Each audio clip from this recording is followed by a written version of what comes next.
There is a hidden layer of reality humming beneath everything we touch, a mystery unlocked by the emerging science of quantum computing. As we drift through these 100 relaxing facts, you will discover the strange and beautiful elegance of this invisible universe. It begins with the realization that nature itself does not calculate with simple on and off switches, but rather with waves of possibility that flow like water. If you find comfort in unraveling such deep mysteries while you rest, please gently like and subscribe to join us for more nights of quiet exploration. To understand this new era of technology, we must first allow our minds to shrink down to the very fabric of existence, leaving behind the solid world we know. In the reality we see with our eyes, a door is either open or closed, and a light is either on or off. But in the quantum realm, the door can be both open and closed at the very same time. This is the fundamental difference between the classical world of certainty we live in and the quantum world of probability that exists beneath us. Consider the sheer scale of the arena where these computations take place. If you were to take a single apple and magnify it until it was the size of the entire Earth, the atoms inside that apple would still only be the size of cherries. It is within these unimaginably small particles that the rigid rules of physics begin to dissolve into something softer and more fluid. In this subatomic landscape, particles can communicate instantly across vast distances, a phenomenon Einstein once famously called spooky action at a distance, though tonight we might view it simply as a connection that defies space. This realm is surprisingly empty despite its immense power. If the nucleus of an atom were a marble resting on the center line of a vast football stadium, the electrons orbiting it would be tiny specks in the highest bleachers, leaving almost everything in between as pure, empty space. Yet, this emptiness is vibrant with energy and potential. Quantum computing harnesses this delicate environment, operating in a state of fragility that requires absolute silence and stillness. To build these machines, we must create places colder than the deepest, darkest void of outer space. While the universe has a background temperature just a few degrees above absolute zero, the heart of a quantum computer is cooled down to mere millikelvins, creating one of the coldest places in the known universe right here on Earth. To understand why we go to such lengths to freeze these machines, creating an environment of such stillness and silence, we must first look at the very soul of the computer, the bit. In the world of classical computing, the device you are likely using to listen to this right now, information is defined by absolute certainty. Think of a simple light switch on a wall in a quiet room. It has two positions, on and off. There is no middle ground, no hesitation, and no ambiguity. In the binary language of computers, we call these rigid states 1 and 0. Everything digital, from the photographs in your gallery to the text of a digital book, is built from billions of these tiny, unmoving switches. It is a world of stark black and white, where every question must be answered with a definite yes or a firm no. This binary system is incredibly robust, reliable, and logical, forming the bedrock of our modern civilization. However, it is also limited by its own rigidity. Nature itself is rarely so binary.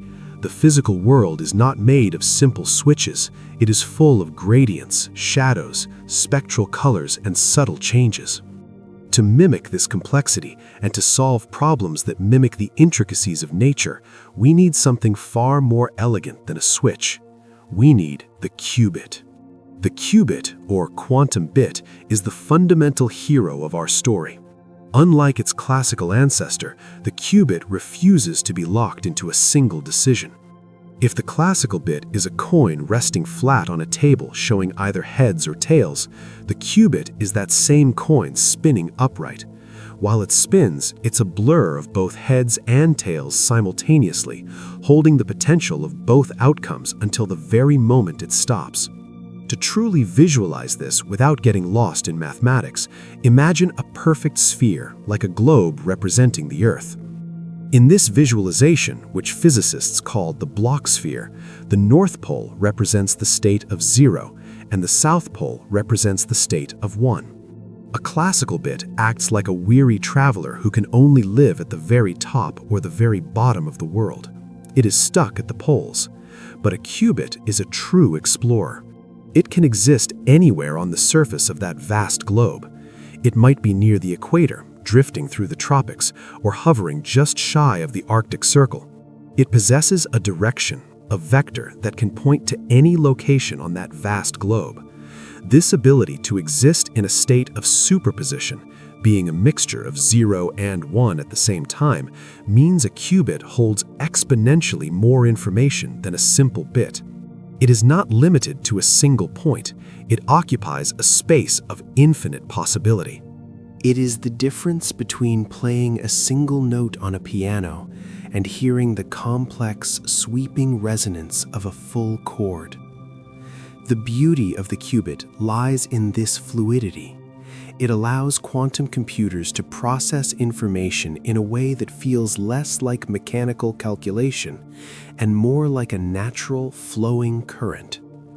Where a standard computer must walk through a maze one path at a time, hitting dead ends and turning back, a quantum computer, utilizing these multi-dimensional qubits, can effectively flow through all paths at once, exploring the entire maze in a single breathless moment. This is the elegance of the subatomic world, where the rigid rules of our daily lives melt away into a landscape of probability and waves. To understand this landscape, we must look closely at the phenomenon known as superposition, which is perhaps the most famous and yet most counterintuitive concept in all of quantum mechanics. Imagine, if you will, a simple silver coin resting on a polished wooden table. In our ordinary world, that coin is either heads up or tails up, representing a 0 or a 1. It is fixed, definite, and unmoving. But now, imagine you reach out and give that coin a sharp spin. As it twirls rapidly on its edge, it transforms before your eyes. It ceases to be a flat circle and becomes a shimmering three-dimensional sphere of motion. In that precise moment of spinning, it is neither heads nor tails. Instead, it is a blur of both possibilities existing at the exact same time. This spinning coin is the perfect metaphor for a qubit in superposition. Unlike a classical bit that is forced to choose a side, the qubit exists in that whirring, indeterminate state. It holds the potential of 0 and the potential of 1 simultaneously, suspended in a delicate mathematical balance. This ability is not merely a curious trick of nature, it is the source of the quantum computer's immense power. By hovering in this state of suspension, the machine can manipulate vast combinations of information all at once. If you have just a handful of these spinning coins, the number of simultaneous states they can represent grows exponentially. It is as if the computer is holding millions of different answers in its mind at the same time, weighing them against one another without ever having to commit to a single one until the very end of the calculation. There is something almost dreamlike about this state of existence. Think back to a deep sleep where the rigid rules of logic became fluid. In a dream, you might find yourself in your childhood home, yet simultaneously, you know you are standing in a place you have never seen before. You might be both flying and standing still. You accept this duality without question, because in the dream, contradictory truths can coexist peacefully, blending together like watercolors on wet paper. Superposition is the physics of that dream state, a realm where the universe is not made of hard, distinct choices, but of flowing probabilities. However, this magical state is incredibly fragile. It is as ephemeral as a snowflake landing on a warm hand. The moment the spinning coin is touched, bumped, or even just looked at too closely, it wobbles and falls flat. The superposition collapses instantly. The shimmering blur resolves into a definite heads or a definite tails, and the magic is lost. In physics, this is known as the collapse of the wave function. The quantum state is remarkably shy. It prefers to work in the dark, unobserved. Any interaction with the outside world, a stray photon of light, a tiny fluctuation in temperature, or the mere act of measurement shatters the illusion. The infinite possibilities vanish in a heartbeat, leaving behind only a single mundane reality. This phenomenon is often called the observer effect, and it suggests a relationship between the viewer and the viewed that is far more intimate than classical physics ever imagined. In our ordinary macroscopic lives, we are accustomed to a world that exists independently of our attention. When you walk out of a room, you trust that the chair remains in the corner and the painting hangs on the wall, unchanged by your absence. But down in the subatomic basement of the universe, a gaze is a touch. To measure is to disturb. It implies that the universe is not just a rigid stage where events play out regardless of the audience, but rather a dynamic performance where the spectator is inextricably part of the show. This creates a deep philosophical puzzle known as the measurement problem, a riddle that has kept physicists awake for the better part of a century. It begs the question of what actually constitutes a measurement. Does the observer need to be a conscious human being? Does a mechanical camera count? If a single photon bounces off an electron and no one is around to see the data, did the collapse happen, or is the system still floating in a haze of probability? There is a dreamlike quality to this confusion, blurring the line between the objective hard world of matter and the soft, subjective world of information. It feels as though nature is incredibly private, preferring to keep its true workings hidden behind a veil of uncertainty. It is comfortable in the ambiguous gray areas, and it only commits to a specific shape or speed when we force it to reveal itself. You might imagine the quantum world as a shy creature that freezes the moment it hears a twig snap. Before the interruption, it is fluid, moving in all directions at once, exploring every possible path simultaneously. But the moment we try to pin it down with a measurement, it panics and adopts a disguise, pretending to be a simple, solid particle with a fixed location. This suggests that the solid reality we perceive, the hardness of a table or the steady ticking of a clock, is actually a secondary state. The primary state of the universe is a ghost-like wash of potentiality. The sharpness of our world is an anomaly created by the constant interference of observation and interaction.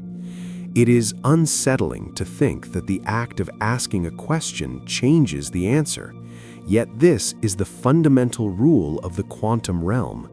We cannot simply watch the universe, we are always, inevitably, poking it. This concept was not just a chalkboard theory or a late-night philosophical musing. It was proven in laboratories through experiments that defied all common sense. The most famous of these demonstrations reveals exactly how light and matter behave when we aren't looking versus when we are. It involves a light source and a simple barrier with two narrow openings, a setup that would uncover the deep strangeness of reality. Imagine a scenario that feels almost like a fable about the nature of things. Picture a barrier standing in the middle of a dark, quiet room. Cut into this barrier are two narrow vertical slits standing side by side like tall, thin windows. Behind this barrier sits a sensitive screen waiting to record whatever passes through the openings. If you were to take a handful of tiny, sand-like marbles and throw them at this barrier, common sense tells you exactly what would happen. Most would bounce off the wall, but a few would slip through the left slit and a few would slip through the right. On the back screen, you would see two distinct vertical bands of impact directly aligned with the openings. This is how we expect the solid world to work. Things travel in straight lines, landing exactly where they are aimed. Now, imagine replacing the marbles with water. If you were to push a gentle ripple toward that same barrier, the behavior changes entirely. As the water passes through the two slits, the single wave splits into two new semicircular ripples on the other side. These two new waves fan out and eventually run into each other. In some places, the peak of one wave meets the peak of another, splashing upward to create a larger wave. In other spots, a peak meets a trough, and they cancel each other out, leaving the water perfectly flat. If you measured the intensity of the water hitting the back wall, you wouldn't see two bands. You would see a series of many alternating bands, strong waves, then calm water, then strong waves again. This is called an interference pattern, and it is the signature fingerprint of wave behavior. The mystery deepens when we look at the building blocks of our universe, such as electrons. These are the tiny fundamental bits of matter that orbit the center of atoms, the very stuff that makes up your body and the world around you. When scientists fired these particles at the double slits, they expected them to act like the marbles, creating two clean bands. But the universe had a surprise in store. As the electrons landed on the detector screen one by one, they didn't form two bands. Instead, they slowly built up the complex multi-striped interference pattern of a wave. It was as if each individual electron, despite being a single particle, knew about both slits at once. It behaved as if it had turned into a ghostly ripple, passed through both openings simultaneously, interfered with itself on the other side, and then decided to become a solid particle again only when it hit the back screen. This beautiful and baffling result suggests that at its deepest level, reality is not made of hard, distinct objects. Instead, the fundamental nature of matter is dualistic.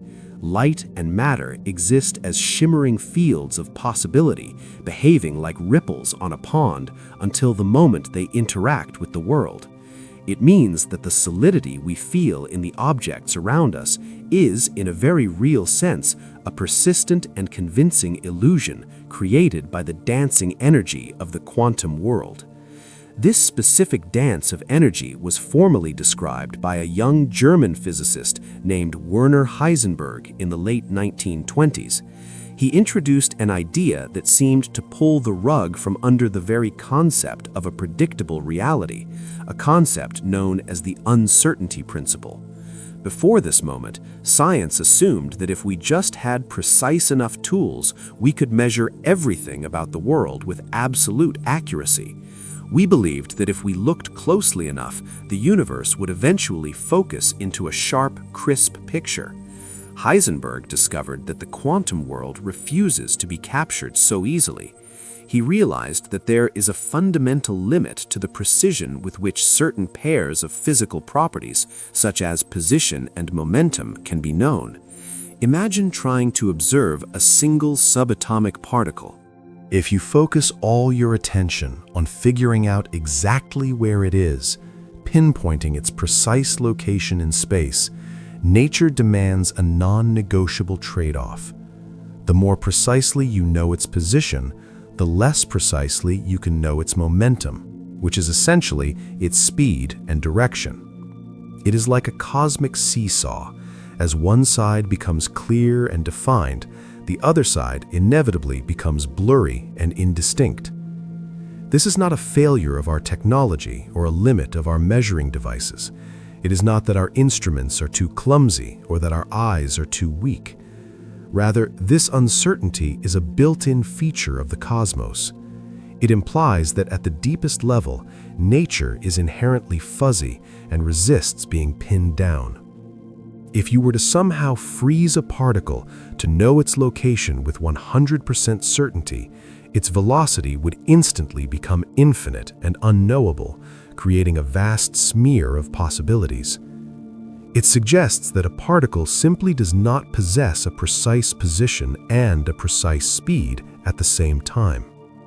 To visualize this, we must abandon the comfortable, old-fashioned picture of the atom that often appears in school textbooks, where electrons orbit the nucleus like tiny, hard planets circling a miniature sun.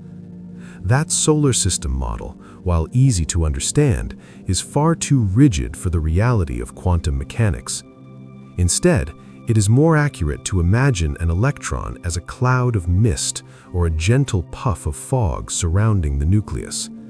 The electron is not a single point zooming around within that mist.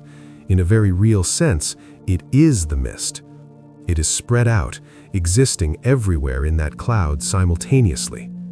Where the fog is thickest, that is where the electron is most likely to be found. But until the moment we interact with it, it remains a ghostly haze of potential. This shimmering cloud represents the probability of the particle's existence, pulsating and changing shape depending on the energy involved. This shift from solid, distinct objects to misty clouds of probability was not easily accepted, even by the brilliant minds who were uncovering it. It sparked intense debates and long, thoughtful walks through European parks as physicists wrestled with the implications. These were not just abstract numbers on a chalkboard, but a radical reimagining of existence itself, brought to light by a small, tight-knit thinkers who were about to change history. It was in the misty autumn of 1927 that this circle finally converged in Brussels for what is now legendary as the Fifth Solvay Conference. If you look back at the black and white photograph taken during those days, you were looking at perhaps the single most concentrated gathering of intellect in human history. Of the 29 attendees posing in their heavy wool coats and stiff collars, 17 were or would become Nobel Prize winners. Marie Curie sat in the front row, flanked by Max Planck and Hendrik Lorentz, while standing behind them were the young revolutionaries like Werner Heisenberg and Erwin Schrödinger. But the true center of gravity, the axis upon which the entire future of physics turned, was the gentle, relentless duel between Albert Einstein and Niels Bohr. They were friends, possessing a deep and abiding mutual respect, yet they found themselves standing on opposite sides of a philosophical chasm that would define the next century of science. Einstein, viewing the unfolding chaos of quantum mechanics, was deeply uncomfortable with the idea that the universe was fundamentally governed by chance.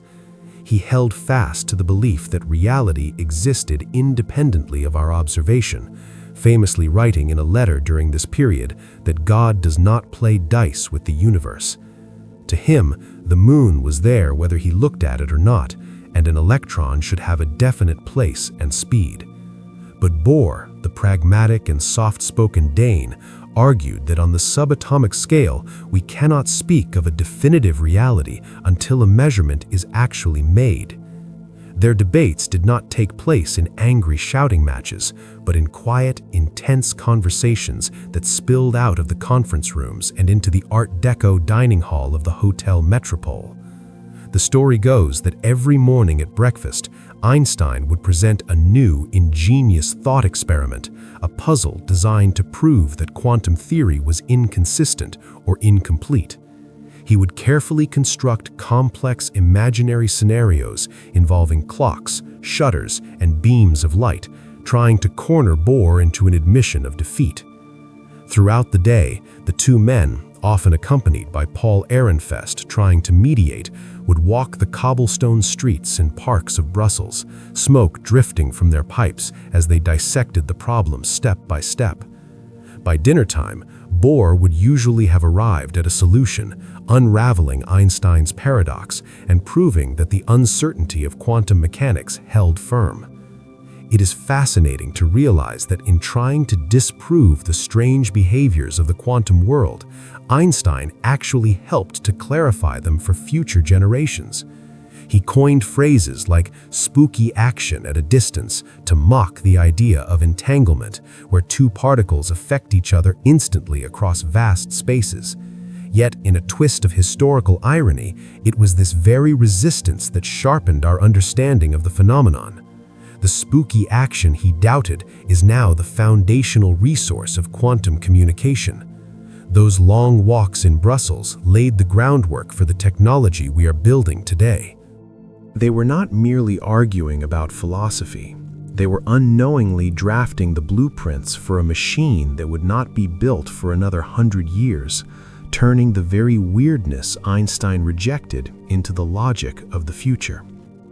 It was a logic that would remain largely abstract until a specific moment in 1981, when the charismatic physicist Richard Feynman stood before a captivated audience at MIT. Feynman was a man who saw the world differently, a bongo-playing Nobel laureate who possessed a rare gift for stripping away complexity to reveal the simple, beautiful truths underneath. During his lecture, titled "Simulating Physics with Computers," he presented a problem that had been nagging at the edges of physics for years. He pointed out that if we want to understand nature at its most fundamental level, at the level of atoms and electrons, we face a significant hurdle. The computers we use, from the massive mainframes of the 1980s to the smartphone in your pocket today, operate on classical logic. They deal in definite states, switching 0 to 1, yes to no. But nature, Feynman argued, does not work that way. Nature is not binary. It is a fluid, probabilistic dance of quantum mechanics. As we consider this intricate dance of the universe, I would love to know how you perceive the world around you. When you pause to look at the complexity of a simple flower or the chaotic, mesmerizing movement of water flowing over stones in a stream, does it ever strike you just how much hidden information is contained in that single quiet moment? If you have a favorite memory of feeling a sense of wonder at nature's intricate web, or a specific place where you go to observe the world's natural complexity, I invite you to share that peaceful feeling in the comments below. Feynman's insight was that trying to simulate the quantum world on a classical computer is like trying to force a square peg into a round hole, or perhaps more accurately, like trying to paint a constantly shifting sunset using only black and white blocks. You lose the essence of the reality you were trying to capture. To illustrate this challenge, consider a simple molecule like caffeine, the very substance that wakes the world up each morning. To a classical computer, caffeine is a nightmare. It contains only a few dozen atoms, yet the electrons within those atoms interact in a complex quantum superposition. To perfectly simulate the energy states of just one caffeine molecule, a classical computer would need to track an astronomical number of variables. The numbers grow exponentially. If you add just one electron to a simulation, the memory required to track it doubles. By the time you try to simulate a molecule with just a few hundred electrons, you would need a computer memory larger than the number of atoms in the entire observable universe. This is what physicists call the exponential explosion. Classical machines simply run out of room. They choke on the vastness of the very small. Feynman proposed a radical solution to this impasse. He envisioned a new kind of machine, one that wouldn't just calculate equations about quantum mechanics, but would actually operate using them. He dreamed of a computer whose internal components were themselves quantum systems, elements that could exist in superposition, that could be entangled, and that could interfere with one another just as atoms do in the real world. In his vision, the computer would not be separate from the laws of physics it was trying to study. It would mirror them perfectly. This was the birth of the concept of the quantum simulator, a device that could behave exactly like the system it was modeling, allowing us to whisper to nature in her own language rather than trying to translate her poetry into rigid binary code. For over half a century, the digital world has marched to the steady rhythm of a single prophecy known as Moore's Law. In 1965, Gordon Moore predicted that the number of transistors we could pack onto a microchip would double roughly every 2 years, effectively doubling our computing power while shrinking the cost. It was a golden rule that seemed unbreakable, powering the transition from room-sized mainframes to the smartphone resting on your nightstand, a device millions times more powerful than the computers used to guide Apollo to the moon. We became masters of the infinitesimal, carving silicon pathways so small they challenge the imagination. Modern transistors have shrunk to dimensions measured in mere nanometers. To visualize this, imagine a single strand of human DNA. A modern transistor is now roughly the same size or even smaller than that biological thread. We have crammed billions of these tiny switches onto chips the size of a fingernail, creating a density of information that rivals the complexity of a vast metropolis etched onto a single grain of rice. But this relentless shrinking has finally brought us face to face with a fundamental barrier, often called the silicon wall. When you build a wall too thin, the laws of classical physics, the familiar rules that say a ball will bounce off a solid surface, begin to dissolve. In the strange subatomic realm, an electron doesn't always behave like a solid ball. It behaves like a ghostly wave. When the transistor gates become only a few atoms thick, the electrons simply ignore the off switch. Through a phenomenon known as quantum tunneling, they pass right through the solid barrier as if it weren't there at all, slipping through the silicon like a phantom walking through a closed door. This quantum leakage turns the precise binary switch into a leaky faucet, generating heat and scrambling data. This signals the hard physical limit of traditional computing. We simply cannot make the walls any thinner without losing control of the flow. Thus, the quantum computer is not merely a faster version of the old machine or a simple upgrade. It is a necessary escape hatch from the dead end of silicon. We are no longer trying to fight against these quantum effects to preserve the old binary way. We are attempting to build new vessels designed to sail upon these very waves. Yet harnessing such delicate, ghostly behavior requires engineering of an entirely different magnitude.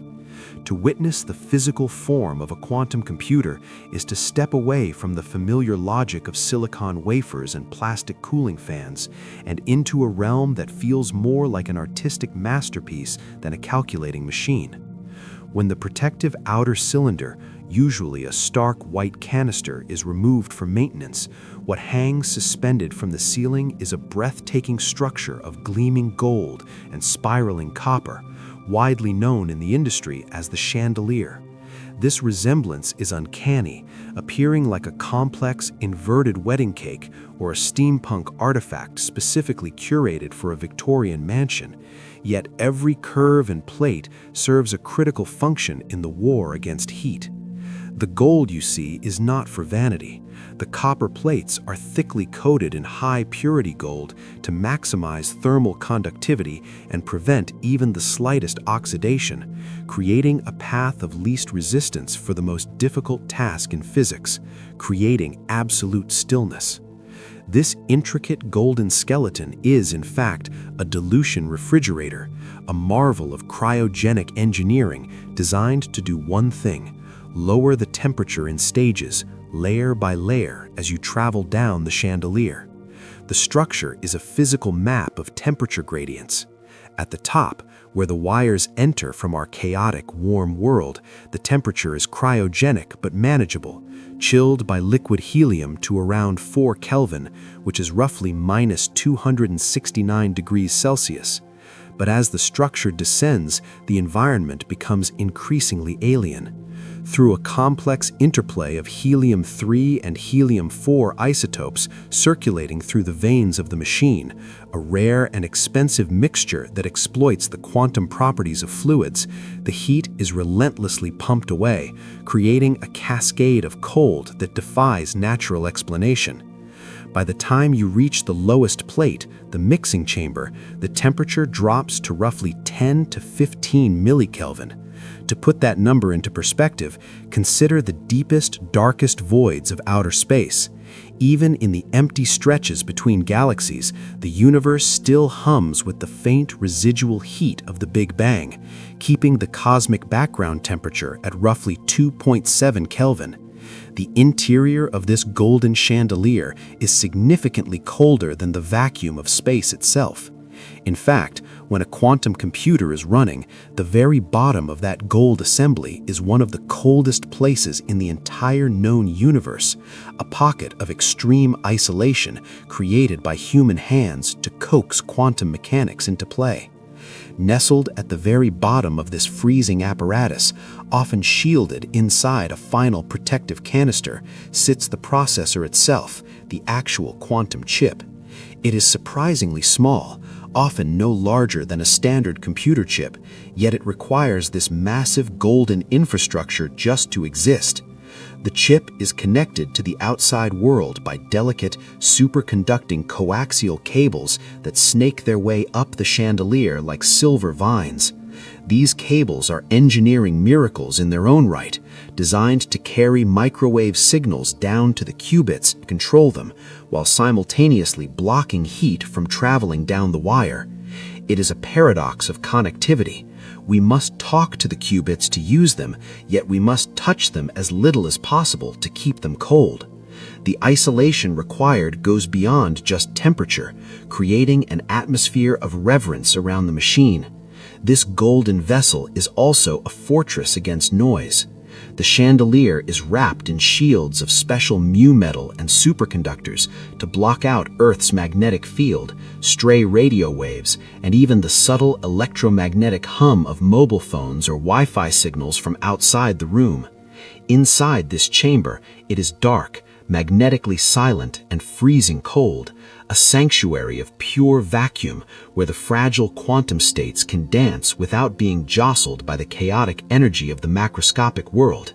It is here, in this meticulously crafted silence, that we attempt to speak the language of atoms, creating a space so still that the impossible becomes probable. To achieve this, we must banish heat entirely, stripping away the thermal energy that defines our daily existence until we reach a frontier of cold that is difficult for the human mind to truly comprehend. When we talk about the environment inside a quantum computer, specifically those using superconducting qubits, we are not merely talking about a chilly room or the freezing point of water. We are descending toward the absolute floor of physics.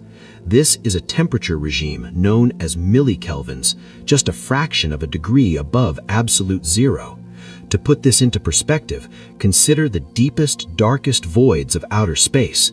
Even in the empty stretches between galaxies, the universe still hums with the faint residual heat of the Big Bang, keeping the cosmic background temperature at roughly 2.7 Kelvin.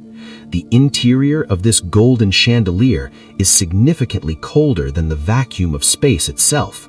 In fact, when a quantum computer is running, the very bottom of that gold assembly is one of the coldest places in the entire known universe, a pocket of extreme isolation created by human hands to coax quantum mechanics into play. If you were to travel to the empty stretches between galaxies, far from the warming light of any star, you would find yourself in a bath of cosmic microwave background radiation, 7 Kelvin. While that is incomprehensibly cold to us, to a quantum processor, deep space is a blazing inferno.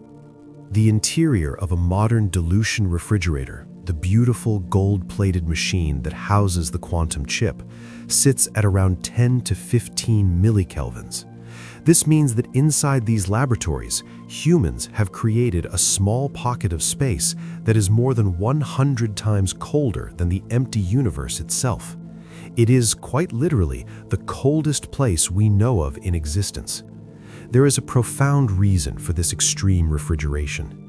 At the microscopic level, heat is nothing more than the kinetic energy of atoms vibrating and jostling against one another. In our warm macroscopic world, this atomic jitter is constant and chaotic. But for a qubit, which relies on maintaining a delicate superposition, that thermal vibration is deafening noise. Even the tiniest amount of heat would cause the atoms in the chip to shake, causing the qubits to lose their quantum information in a process called decoherence. By cooling the system to near absolute zero, we effectively freeze that motion, quieting the atomic world until it is perfectly still. It is only in this frozen silence that certain metals, like aluminum or niobium, undergo a magical transformation and become superconductors, allowing electricity to flow with absolutely zero resistance. This state of suspended animation creates a unique auditory experience for those who work alongside these machines. While the inside of the refrigerator is the definition of stillness, the room that houses it is often filled with a very specific, rhythmic sound. The cooling power is generated by pulse tube cryocoolers, which compress and expand helium gas in a steady cycle. The result is a consistent mechanical chirping noise, often described as a heartbeat: chirp-chug, chirp-chug. For many researchers in the field, this rhythmic pulse becomes a soothing, hypnotic backdrop to their work, a constant reminder that the machine is alive and holding back the heat of the world. It is a lullaby of engineering, marking the steady circulation of rare helium-3 and helium-4 isotopes that mix and separate to draw the last remnants of heat away from the processor. Yet this golden chandelier of cooling pipes and radiation shields represents just one approach to solving the quantum puzzle. While these superconducting circuits are currently the most famous examples, requiring these cathedral-like fridges to function, they are not the only path forward. As we look across the landscape of quantum technology, we find a diverse ecosystem of competing ideas, each trying to harness the laws of quantum mechanics in a different way.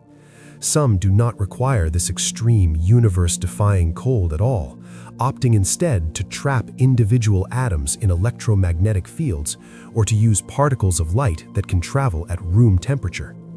This method of trapping atoms leads us into one of the most fascinating divides in the quest for a quantum computer, a divergence in design that feels almost philosophical. On one side, we have the approach known as trapped ions, which relies on the perfection of nature itself. The logic here is quite beautiful in its simplicity. Since every atom of a specific element is identical to every other atom of that element in the entire universe, they make for perfect, standardized qubits. In these systems, engineers take individual atoms, often ytterbium or calcium, and strip away an electron to give them a positive charge. Using carefully tuned electromagnetic fields, they levitate these ions in a vacuum chamber, holding them perfectly still in empty space, isolated from the noise of the world. To manipulate these floating jewels of nature, the computer does not use wires or physical contacts. Instead, it uses light. Precision lasers are fired at the individual ions, pulsing with specific frequencies that nudge the atom into different energy states.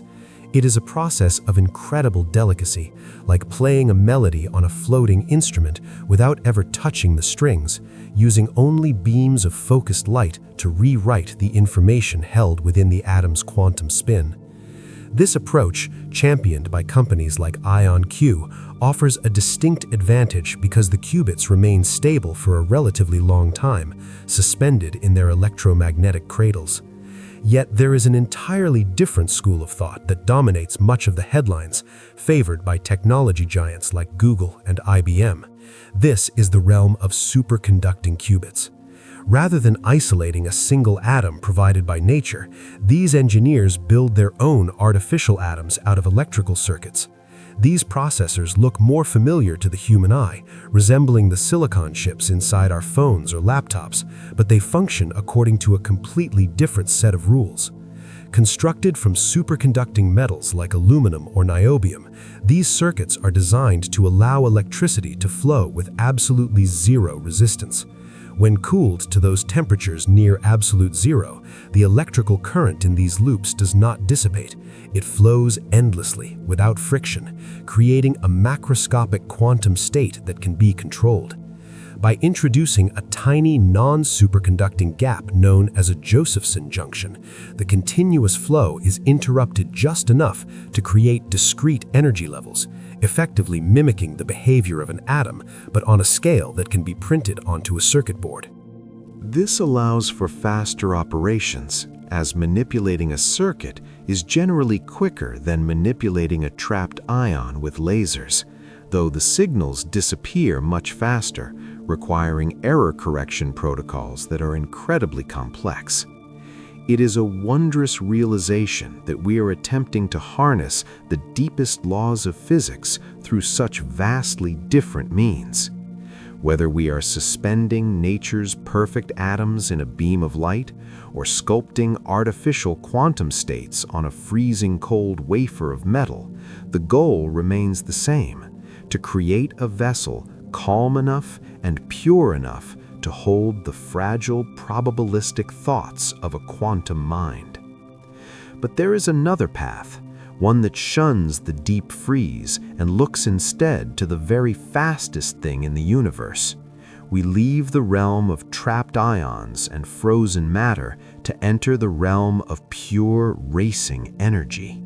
Photonic quantum computing proposes that we build these minds not out of static atoms, but out of photons, the fundamental particles of light. This approach offers a staggering advantage that feels almost miraculous compared to the heavy industrial requirements of superconducting loops. Light does not mind the heat. While the golden chandeliers of other quantum computers must be kept colder than the void between stars to function, a photonic chip can theoretically operate at room temperature. It does not require the massive humming cryostats that occupy entire laboratories. This method strips away the thermal armor and replaces it with the elegance of silicon and glass, allowing the quantum processor to sit comfortably in a standard server rack, humming along without the need for near absolute zero. To compute with light, engineers build intricate mazes of mirrors, beam splitters, and phase shifters etched directly onto a microchip. A single photon enters this city of glass highways and is split, traveling along multiple paths simultaneously in a state of superposition. It is a choreography of light where the calculation happens through interference. When the waves of light meet and cross, they ripple through one another, reinforcing the correct answers and canceling out the wrong ones, much like ripples in a pond, creating a complex new pattern when they collide. According to quantum mechanics, there is always a certain amount of fuzziness or uncertainty in nature. You cannot know everything about a particle at once. Squeezed light is a technique where physicists deliberately pinch this uncertainty, reducing the noise in one specific property of the light, like its phase, while allowing the uncertainty in another property to expand. It is like squeezing a balloon. The air has to go somewhere, but the part you are holding becomes tight, defined, and precise. This technology feels strangely familiar because we have already wrapped our planet in a nervous system of light. The fiber optic cables that run along the bottom of the ocean, carrying the internet to your home, are essentially waveguides for photons. Because of this, a photonic quantum computer speaks the native language of our current telecommunications infrastructure. It suggests a future where quantum data doesn't need to be translated or converted, but can flow seamlessly from the processor into the global network, creating a true quantum internet. Yet, even with the elegance of light, there is a catch. Photons are notoriously antisocial. They do not like to interact with each other, which makes building logic gates difficult. Furthermore, they are fragile in their own way. If a photon traveling through a waveguide bumps into an imperfection in the glass, it is often absorbed or scattered, vanishing from the calculation entirely. This disappearance brings us to the great shadow that hangs over every quantum machine, whether it is built of ions, superconductors, or light. It is the problem of noise, the chaotic static of the outside world that constantly tries to disrupt the delicate quantum whisper. This phenomenon is known to physicists as decoherence, and it is perhaps the single greatest adversary in the quest to build a functional quantum computer. To understand decoherence, imagine a soap bubble floating on a breeze. As long as it drifts undisturbed, it maintains its perfect iridescent spherical shape. But the moment it touches a blade of grass or even a dry patch of air, it bursts, leaving behind only a droplet of water. A qubit in a state of superposition is much like that bubble. As long as it remains isolated, it holds a vast potential of information existing in that magical state between 0 and 1. But if the outside world interacts with it, if a stray atom bumps into it, or a fluctuation in voltage jostles it, the superposition collapses, the bubble pops, the quantum nature vanishes, and the qubit is forced to choose a single mundane state. Engineers often describe this challenge using the metaphor of balancing a sharpened pencil on its very tip. If the table is perfectly still and the air is motionless, the pencil might stand upright for a moment, pointing straight up towards the ceiling. This vertical balance represents the fragile quantum state. But the universe is rarely still. The table is always vibrating, perhaps from a truck driving down a highway miles away, or simply from the thermal energy of the atoms in the table itself. In the quantum realm, noise takes many forms. It might be heat, which is simply the jiggling of atoms. This is why quantum chips are kept in those beautiful gold-plated chandeliers known as dilution refrigerators, chilled to temperatures colder than the deepest void between stars. Even a fraction of a degree of warmth creates enough atomic motion to topple the pencil. But heat is not the only intruder. Stray magnetic fields can drift through the walls of the laboratory, twisting the delicate spin of an electron.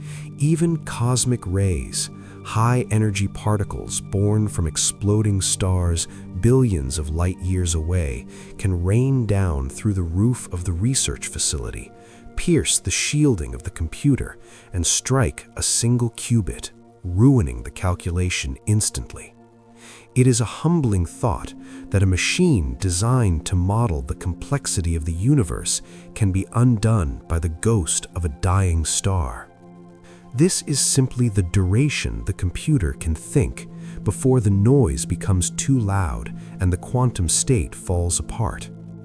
In the early days, coherence was measured in nanoseconds. Today, through incredible ingenuity, we have extended that time, buying the machine precious moments to perform its logic gates before the inevitable collapse. It makes me wonder about your own need for quiet.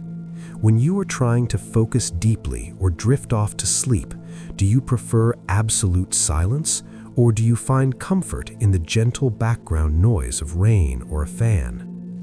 In the world of quantum mechanics, silence is golden, but absolute silence is impossible. To combat this, researchers are developing something called quantum error correction. In a classical computer, if a bit accidentally flips from 0 to 1, simple redundancy codes can fix it. But because we cannot look at a qubit without collapsing it, fixing errors in a quantum system is an artistic feat of indirect observation. We have to check if an error occurred without ever asking the qubit what value it holds. It requires building one single reliable logical qubit out of thousands of physical ones, weaving them together so that if one fails, the others hold the pattern, preserving the thought against the noise of the world. This creates a profound paradox that kept early physicists awake at night. In the familiar world of classical computing, if you suspect a bit has flipped from a 0 to a 1 due to a wayward cosmic ray or a voltage spike, the solution is trivial. You simply read it. You look at the data, confirm the error, and correct it using a backup copy. But in the quantum realm, the act of looking is an act of violence.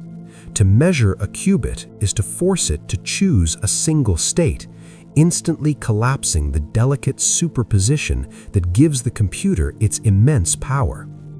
If you peek to see if an error occurred, you inadvertently destroy the computation you were trying to save. It's like trying to check if a soap bubble is still perfectly round by poking it with a needle. The test itself guarantees the failure. To navigate this conceptual minefield, engineers devised a brilliant method of indirect observation, utilizing what are known as ancilla qubits, or helper qubits. Imagine you have a grid of sensitive data qubits holding the important information. You interlace them with these helper qubits, which act somewhat like silent sentries standing guard between the data points.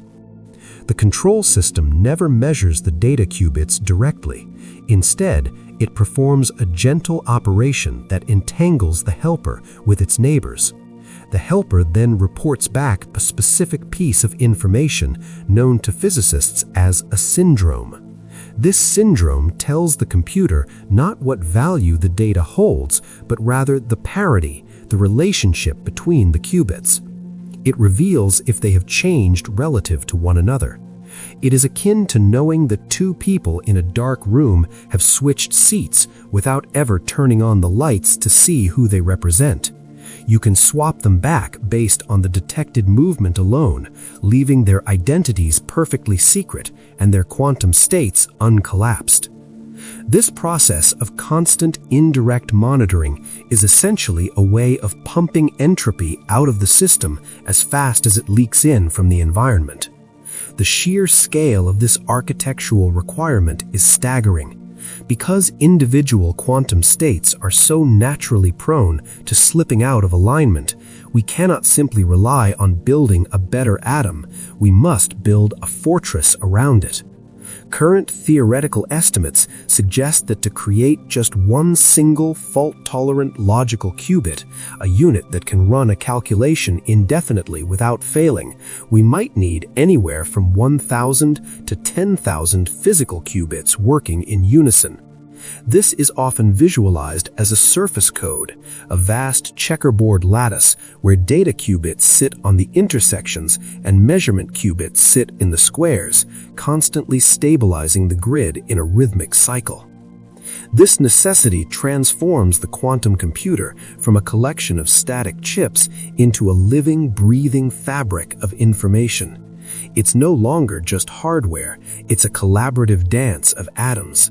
Every microsecond, thousands of physical components must agree on the state of one logical idea, correcting each other like a choir finding the right pitch.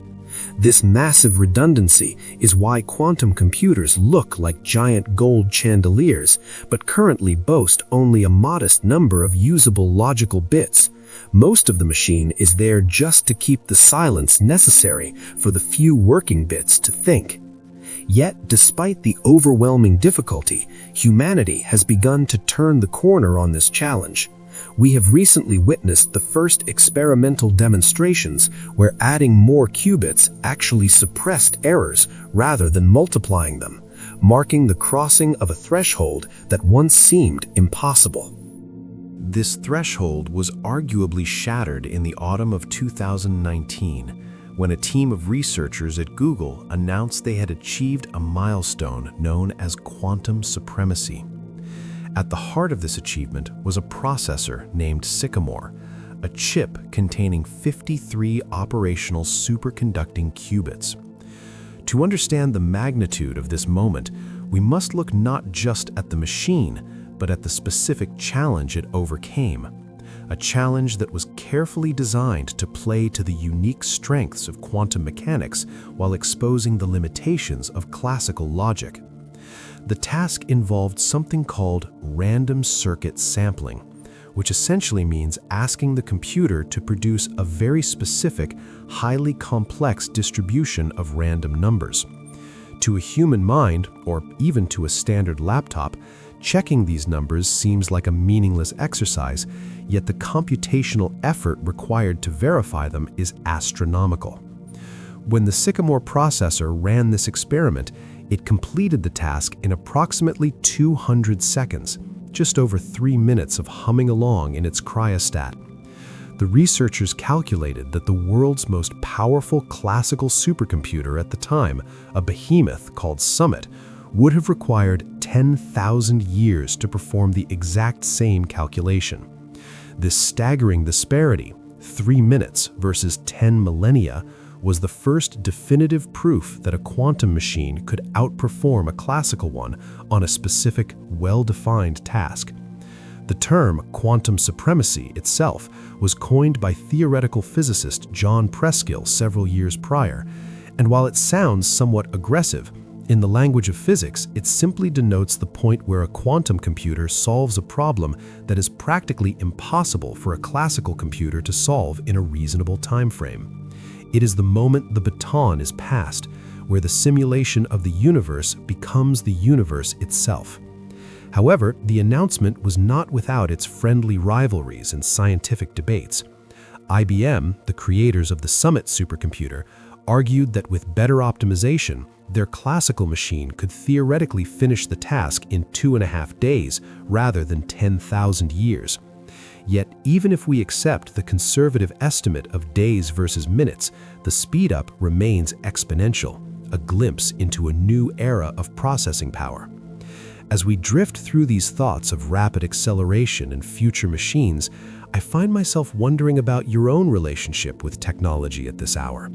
Do you find that reading or hearing about advanced science helps settle your mind for sleep? Or do you prefer to unplug completely from the digital world to find rest? Feel free to share your nightly habit in the comments below, as it is always comforting to know how others find their calm. To truly appreciate the Sycamore moment, it helps to look back at the history of aviation. When the Wright brothers first took to the skies at Kitty Hawk, their flight lasted only 12 seconds and covered a distance shorter than the wingspan of a modern jumbo jet.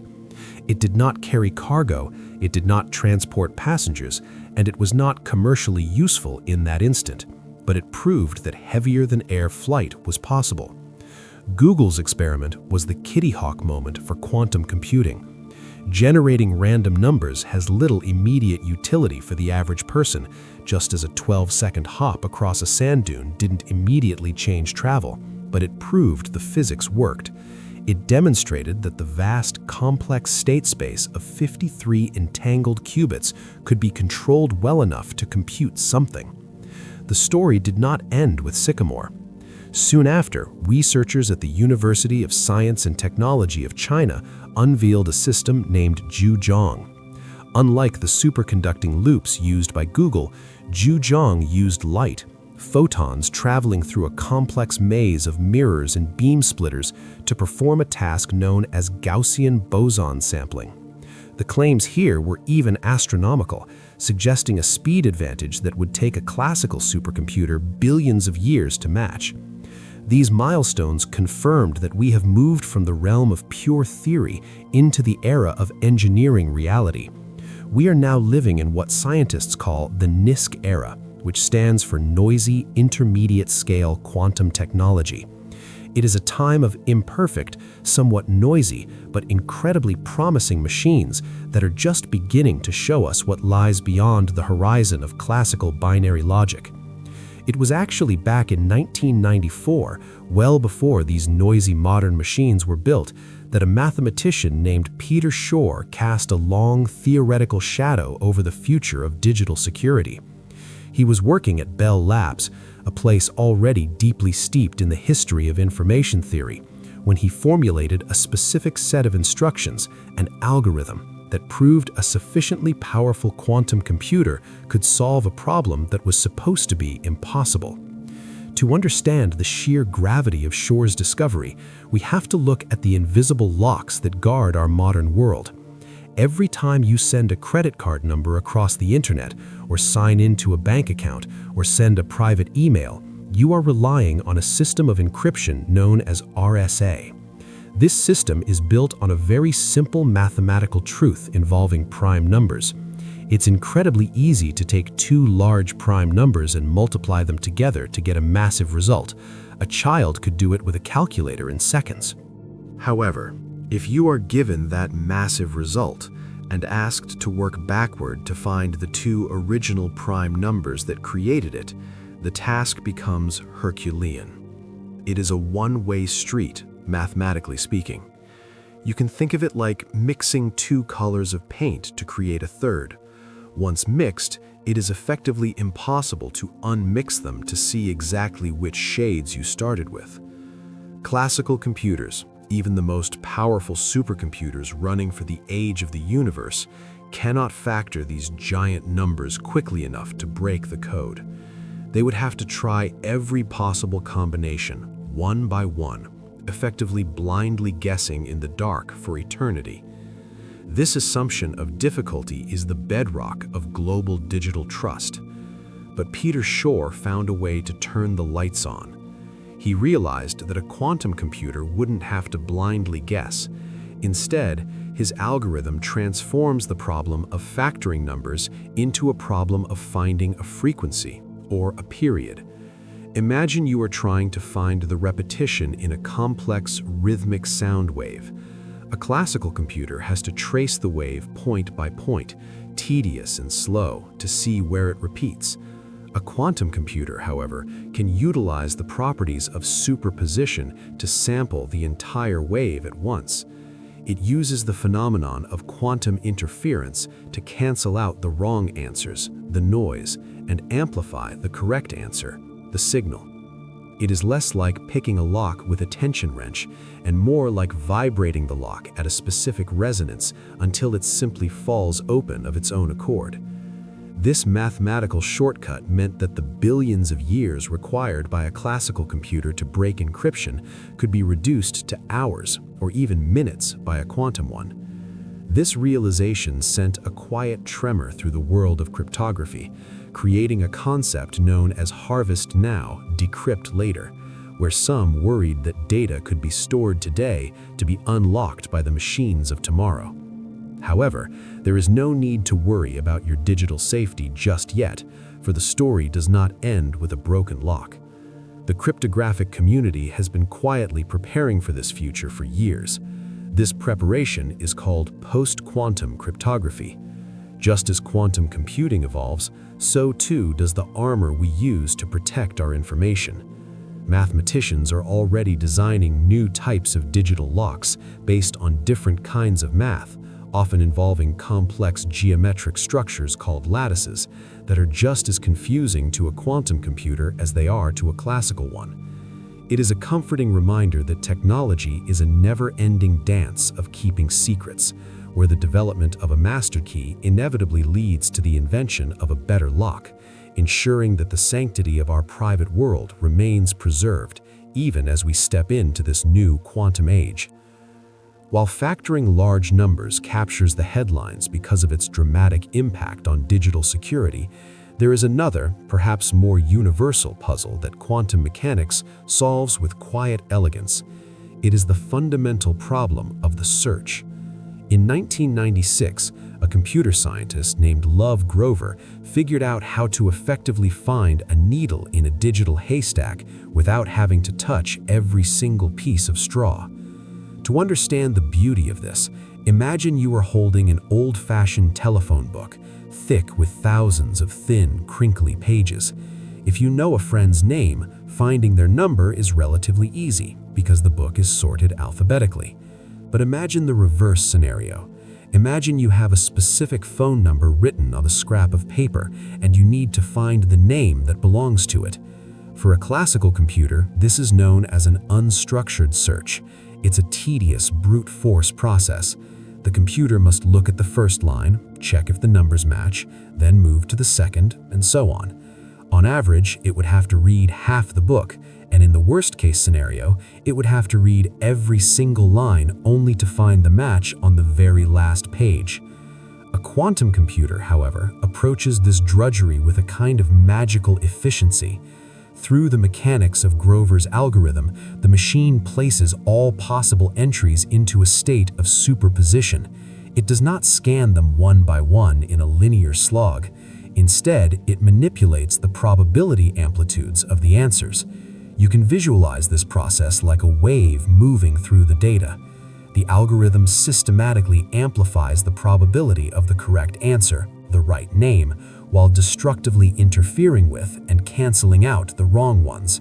It is less like picking a lock with a tension wrench and more like vibrating the lock at a specific resonance until it simply falls open of its own accord. This mathematical shortcut meant that the billions of years required by a classical computer to break encryption could be reduced to hours or even minutes by a quantum one. This realization sent a quiet tremor through the world of cryptography, creating a concept known as harvest now, decrypt later, where some worried that data could be stored today to be unlocked by the machines of tomorrow.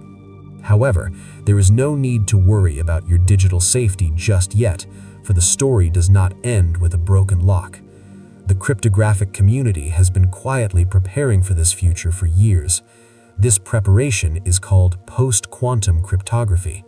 Just as quantum computing evolves, so too does the armor we use to protect our information. Mathematicians are already designing new types of digital locks based on different kinds of math, often involving complex geometric structures called lattices that are just as confusing to a quantum computer as they are to a classical one. It is a comforting reminder that technology is a never-ending dance of keeping secrets, where the development of a master key inevitably leads to the invention of a better lock, ensuring that the sanctity of our private world remains preserved even as we step into this new quantum age. While factoring large numbers captures the headlines because of its dramatic impact on digital security, there is another, perhaps more universal puzzle that quantum mechanics solves with quiet elegance. It is the fundamental problem of the search. In 1996, a computer scientist named Love Grover figured out how to effectively find a needle in a digital haystack without having to touch every single piece of straw. To understand the beauty of this, imagine you are holding an old-fashioned telephone book, thick with thousands of thin, crinkly pages. If you know a friend's name, finding their number is relatively easy because the book is sorted alphabetically. But imagine the reverse scenario. Imagine you have a specific phone number written on a scrap of paper and you need to find the name that belongs to it. For a classical computer, this is known as an unstructured search. It's a tedious, brute force process. The computer must look at the first line, check if the numbers match, then move to the second, and so on. On average, it would have to read half the book, and in the worst-case scenario, it would have to read every single line only to find the match on the very last page. A quantum computer, however, approaches this drudgery with a kind of magical efficiency. Through the mechanics of Grover's algorithm, the machine places all possible entries into a state of superposition. It does not scan them one by one in a linear slog. Instead, it manipulates the probability amplitudes of the answers. You can visualize this process like a wave moving through the data. The algorithm systematically amplifies the probability of the correct answer, the right name, while destructively interfering with and canceling out the wrong ones. It is less like picking a lock with a tension wrench and more like vibrating the lock at a specific resonance until it simply falls open of its own accord. This mathematical shortcut meant that the billions of years required by a classical computer to break encryption could be reduced to hours or even minutes by a quantum one. This realization sent a quiet tremor through the world of cryptography, creating a concept known as harvest now, decrypt later, where some worried that data could be stored today to be unlocked by the machines of tomorrow. However, there is no need to worry about your digital safety just yet, for the story does not end with a broken lock. The cryptographic community has been quietly preparing for this future for years. This preparation is called post-quantum cryptography. Just as quantum computing evolves, so too does the armor we use to protect our information. Mathematicians are already designing new types of digital locks based on different kinds of math, often involving complex geometric structures called lattices that are just as confusing to a quantum computer as they are to a classical one. It is a comforting reminder that technology is a never-ending dance of keeping secrets, where the development of a master key inevitably leads to the invention of a better lock, ensuring that the sanctity of our private world remains preserved even as we step into this new quantum age. While factoring large numbers captures the headlines because of its dramatic impact on digital security, there is another, perhaps more universal puzzle that quantum mechanics solves with quiet elegance. It is the fundamental problem of the search. In 1996, a computer scientist named Love Grover figured out how to effectively find a needle in a digital haystack without having to touch every single piece of straw. To understand the beauty of this, imagine you are holding an old-fashioned telephone book, thick with thousands of thin, crinkly pages. If you know a friend's name, He famously observed that nature is not classical. Therefore, if you want to make a simulation of nature, you'd better make it quantum mechanical. For decades, our best supercomputers have choked on this specific task. While they are brilliant at crunching numbers for finance or logistics, they stumble when asked to predict the behavior of simple molecules. This is because chemistry is ultimately a quantum game. It is a complex dance of electrons, and electrons are notoriously difficult to track. They exist in superposition. They become entangled with one another, and every time you add just one more electron to a molecule, the complexity of calculating their interactions doubles. To simulate a simple molecule like caffeine with absolute quantum precision is arguably beyond the capacity of any classical computer that could ever be built, as the memory required would likely exceed the number of atoms in the known universe. But a quantum computer speaks the same language as the molecule. It does not need to approximate the behavior of the electrons because it uses the same quantum rules to operate. This capability opens the door to solving one of the world's most energy-intensive puzzles, the production of fertilizer. Currently, humanity relies on an industrial method known as the Haber-Bosch process to turn nitrogen from the air into ammonia for farming. It is a brute force approach, requiring immense heat and crushing pressure, consuming roughly 2% of the world's entire energy supply and generating vast amounts of carbon dioxide. Yet, right beneath our feet, simple bacteria in the soil perform this exact same miracle every day at room temperature with zero emissions. They use a special enzyme called nitrogenase, a catalyst that navigates the quantum landscape of chemistry with an elegance we cannot yet replicate. Our classical computers are simply too coarse to map the delicate quantum mechanics of that enzyme, but a quantum simulator could reveal its secrets, allowing us to design artificial catalysts that work just as efficiently. The potential extends far beyond agriculture. Consider the batteries in our phones and electric vehicles.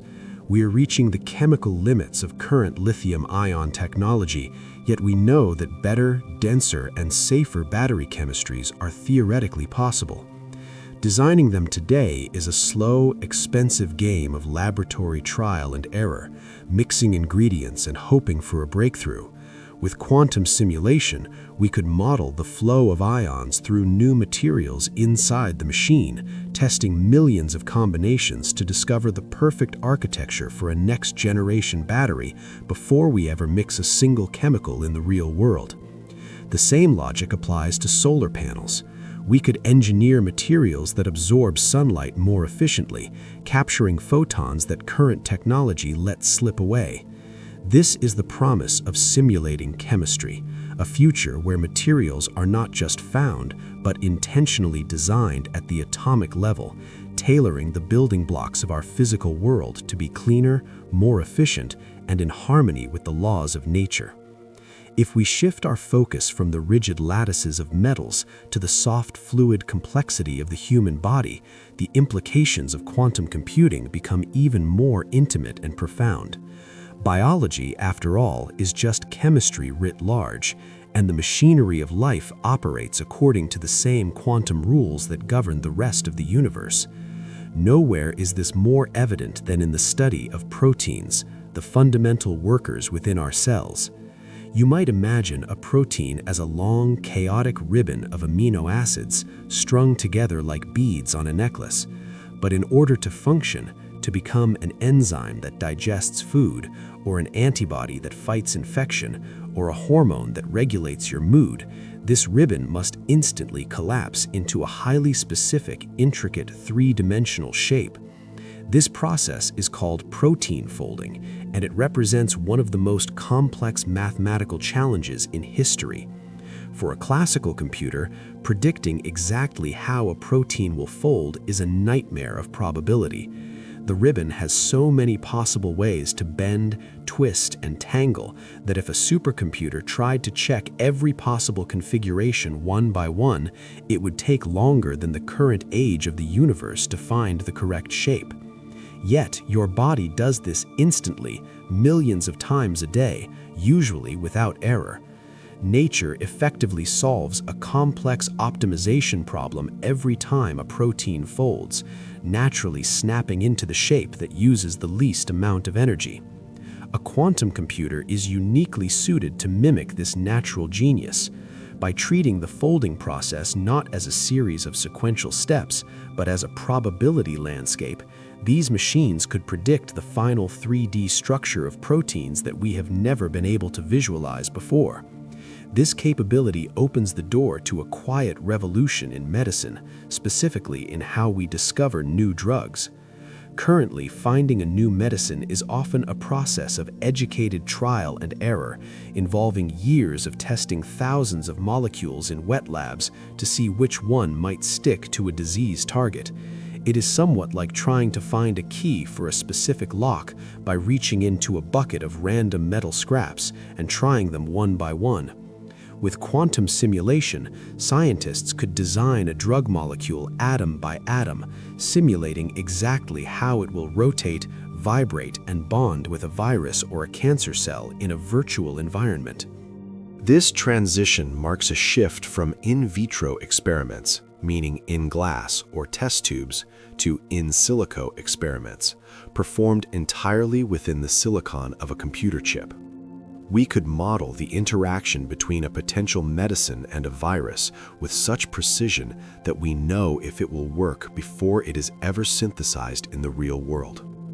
This could shave years off the development of life-saving treatments and help us understand diseases caused by misfolded proteins like Alzheimer's, bridging the gap between the cold logic of a quantum processor and the warm organic reality of human life. To understand the true magic behind these machines, we must look beyond the individual components and observe the invisible, ghostly threads that bind the universe together. This brings us to the phenomenon known as quantum entanglement, a concept so profound that it challenges our most basic understanding of space, distance, and separation. In the classical world we inhabit, objects are distinct. An apple on a table in London has no physical connection to an apple sitting on a desk in Tokyo. They are separate entities governed by their local surroundings. But in the quantum realm, this rule of separation dissolves entirely. Entanglement occurs when two particles interact in such a way that they lose their individual independence and become a single mathematical system, regardless of how far apart they move. You might imagine them as two dancers who have learned a routine so perfectly that even if one is on the moon and the other is on Earth, they move in absolute synchronization. When we measure a property of one entangled particle, such as its spin or polarization, the state of its partner is instantly determined. It does not matter if they are separated by a few feet in a laboratory or by millions of light years across the dark expanse of intergalactic space.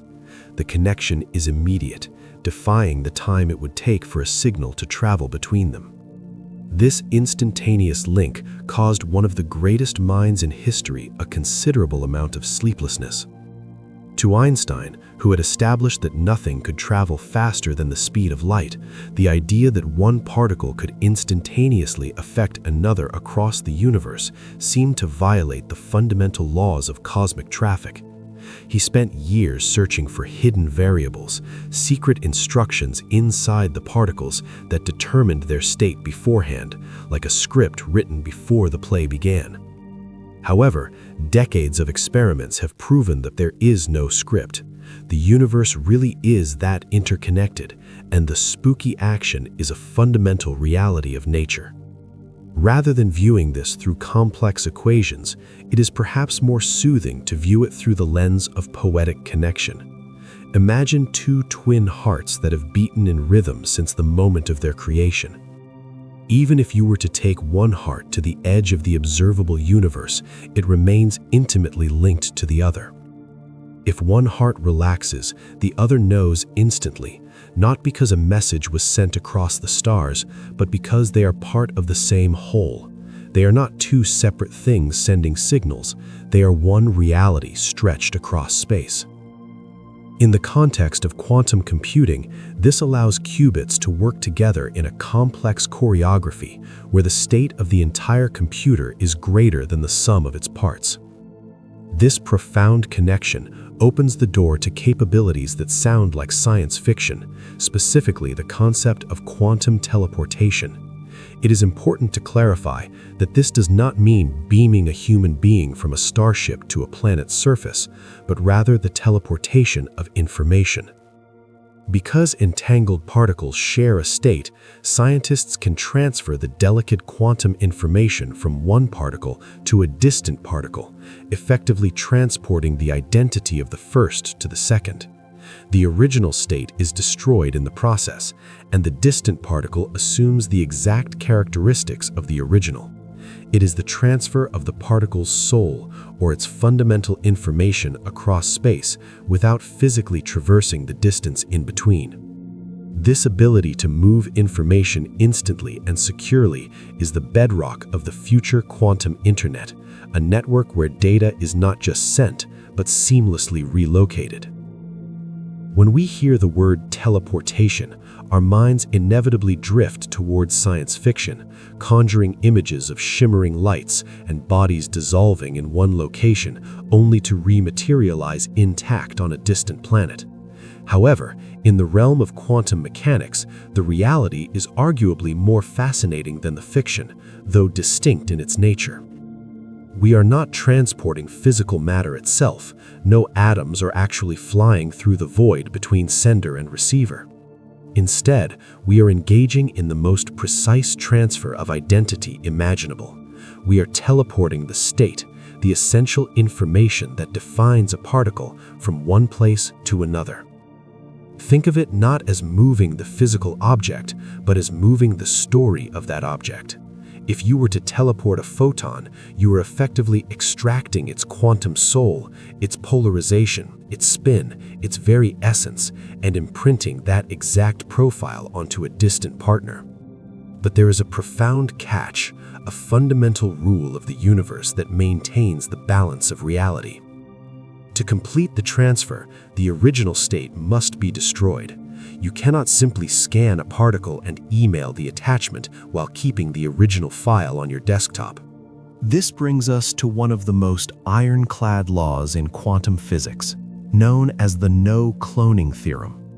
This theorem states that it is impossible to create an identical copy of an arbitrary, unknown quantum state. You cannot simply put a qubit on a photocopier and press a button to produce a duplicate while keeping the original safe. Nature forbids this redundancy. If you wish to send the quantum information to a new location, you must be willing to lose it at the source. It is a true transfer, not a replication. When the information arrives at its destination, the original version ceases to exist in that specific state, ensuring that the total amount of quantum information remains constant, merely shifting its location in the cosmos. This is not merely theoretical mathematics scribbled on a chalkboard. It is a physical reality that has been proven in laboratories and even across the grandeur of space. One of the most breathtaking demonstrations occurred involving the Metis satellite, launched by scientists to test these very limits. In a display of technological wizardry, researchers successfully teleported the quantum state of a photon from a ground station in Tibet all the way up to the satellite orbiting hundreds of miles above the Earth. In that moment, a piece of information vanished from the high mountains and instantaneously resurrected in the silent vacuum of space. It suggests that the universe is far more interconnected than our daily experience implies, stitched together by invisible threads of entanglement that allow for a whisper in one corner of reality to be heard in another, provided we are willing to let go of the whisper where it began.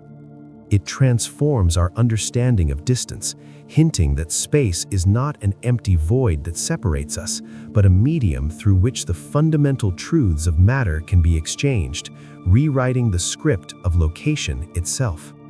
From this rewriting of location, we drift naturally toward an even grander rewriting of reality itself, a concept that fundamentally challenges our perception of the singular timeline we believe we inhabit. This line of thinking was famously formalized in the late 1950s by a physicist named Hugh Everett III. Before his work, the prevailing notion was that when we measure a quantum object, like a particle spinning in superposition, the act of looking at it forces nature to choose one option, causing the wave function to collapse into a single, definite state.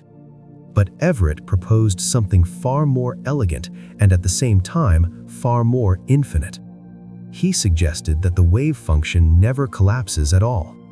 Instead, the universe accommodates every possibility by splitting. This is known as the many worlds interpretation, and it suggests that reality is like a vast, infinitely branching tree. In this view, every time a quantum event has more than one possible outcome, all of them happen. If an electron can spin up or down, the universe splits into two distinct branches, one where it spins up and another, equally real branch where it spins down. The observer, which is you, also splits. There is a version of you who sees one result and another version of you, completely unaware of the separation, who sees the other.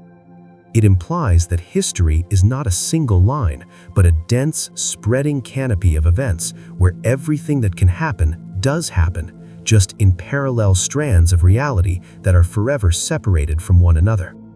This theory provides a fascinating explanation for the immense power of quantum computing, a view championed by the pioneer physicist David Deutsch. He argues that quantum computers are the first technology that allows us to harness the resources of the multiverse. When a quantum computer performs a calculation on a qubit that is in a superposition of 0 and 1, it is not merely holding two numbers in a theoretical abstract space. According to Deutsch, it is performing the calculation on 0 in our universe and the calculation on 1 in a parallel counterpart. When we scale this up to hundreds of qubits, the number of parallel states becomes astronomical, exceeding the number of atoms in the visible universe. Deutsch suggests that the reason a quantum computer can solve problems that would take a classical supercomputer millions of years is that it is effectively outsourcing the work. It shares the computational burden with trillions of shadow computers existing in these parallel worlds. The answer we receive at the end of the process is essentially the consensus result, filtered back into our timeline from a collaboration across the multiverse. This concept of parallel lives and branching paths often touches a deep chord in our intuition, hinting why the universe feels so rich with potential. I wonder if you have ever experienced that sudden, uncanny sensation of déjà vu, or perhaps a dream so vivid it felt less like imagination and more like a glimpse into a different life you were living elsewhere. If you have a memory of a path not taken that feels strangely real, or a recurring dream that feels like a visit to a parallel place, feel free to share it in the comments, as these fleeting feelings are the closest our human minds might come to touching the edges of these other worlds. While the idea of infinite universes might seem overwhelming, in the context of sleep and relaxation, it can be strangely comforting. It suggests that there is no need to worry about the choices not made or the roads not taken, because in the grand tapestry of quantum mechanics, those roads were traveled after all. The pressure to be everything at once dissolves when we realize that the universe is vast enough to hold every version of the story. We are simply safe here, in this specific, quiet branch of existence, observing the steady flow of our own unique timeline. It grounds us in the present moment, knowing that of all the infinite possibilities, this is the one where we are resting, breathing, and learning. As we accept this abundance of reality, we can look at the qubit not just as a tool for calculation, but as a bridge between these worlds. A tiny window into the collaborative nature of existence, where separation is just an illusion, and everything is connected in the dark, quiet hum of the quantum fabric. And nowhere is this strange connection more evident than in the phenomenon of quantum tunneling, a concept that defies every instinct we have about the solid world. If you were to roll a marble up a steep hill, you know intuitively that unless you push it with enough force, it will not reach the top. It will stall and roll back down, defeated by gravity and a lack of energy. That is the rule of our macroscopic reality. But down in the subatomic realm, a particle facing an energy barrier higher than it can climb does not always turn back. Instead, it exploits the fuzzy uncertainty of its own existence. Because it behaves like a wave, a small part of it actually exists on the other side of the barrier before it even arrives. It simply slips through the hill, appearing on the far side without ever passing over the peak, ghosting through the obstacle as if the wall were nothing more than a mist. This is not just a mathematical curiosity, it is the engine of our existence. Consider the sun. Deep in the solar core, hydrogen protons are constantly crashing into one another to fuse and create helium, releasing the light and heat that sustains Earth. But protons are positively charged, and like magnets with the same polarity, they repel each other violently. According to classical physics, the sun is not actually hot enough to overcome this repulsion. The protons shouldn't be able to get close enough to fuse. The sun should be dark. It is only because of quantum tunneling that these protons can cheat the energy barrier, slipping through their mutual repulsion to fuse together. Every ray of sunlight you have ever felt is a result of particles tunneling through walls they theoretically shouldn't be able to pass. This quantum ghostliness brings us from the center of the solar system to the intimate quiet of our own bodies. There is a compelling theory that our sense of smell relies on this very mechanism. Rather than just recognizing the shape of a molecule like a key in a lock, our nose receptors may actually be detecting the quantum vibrations of scent. An electron inside an olfactory receptor might tunnel across a gap, using the vibration of a perfume molecule as a bridge, effectively listening to the smell. It suggests that life itself has evolved to harness these quantum shortcuts. Even the enzymes that drive our metabolism, speeding up reactions to keep us alive, use tunneling to move protons instantly from one spot to another, blurring the line between biology and quantum physics.